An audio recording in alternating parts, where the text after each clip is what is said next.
डोलों वालों को पैसे देना ये कहाँ से निकल आया? निकाह खान को फीस देना वो तो हर किसी को चुभता है। डोलों वालों को लाखों लाखों रुपया ये उसके ऊपर लुटाते हैं, ये कहाँ की सुन्नत है, कहाँ का इस्लाम है? मूवी बनाने वाले को 2-2 लाख दे देते हैं, ये कहाँ से साबित है? और हराम कामों पर लाखों लाखों लुटा देंगे। निकाह खान कहे जी मुझे 5,000 फीस दे दो, कादा देना है 5,000 रुपया कादा देना इनू?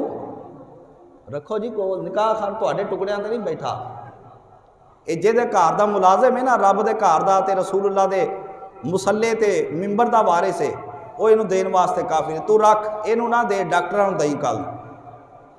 अज जदों एक झटका लगा ना कि माड़ा जा और एक वाल बंद हो गया, उत्थे फिर दई 5-5 लाख रुपया, वो भी पहले बुरा सा लिख के देंदे ने, जे बंदा साडा लगा गया तो डॉक्टर जिम्मेदार नहीं, यानी वो लखां भी लैन तो जिम्मेदारी भी ना चुकन, तो ये सारी जिंदगी की जिम्मेदारी भी चुके कि ताड़ा निकाह जड़ा मैं 1 नंबर पढ़ाया है तो कल नूं किसी जगह ते तुहाडे निकाह ते 2 नंबर ही नहीं होने लगी, सारी जिंदगी की जिम्मेदारी भी चुके ते रुपया 5,000 देन लग्या, कादा देना है?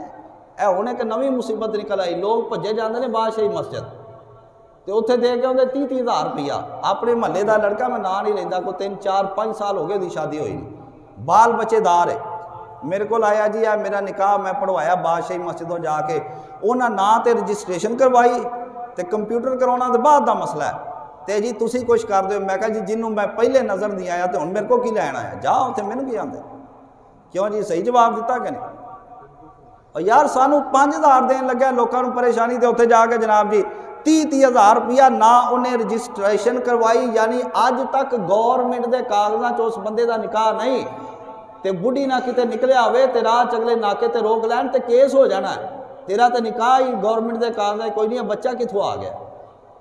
पर इन्होंने समझावे कौन है? ना मौलवी दे पागल ने मिंबर ते बैठ के बोली आउंदे।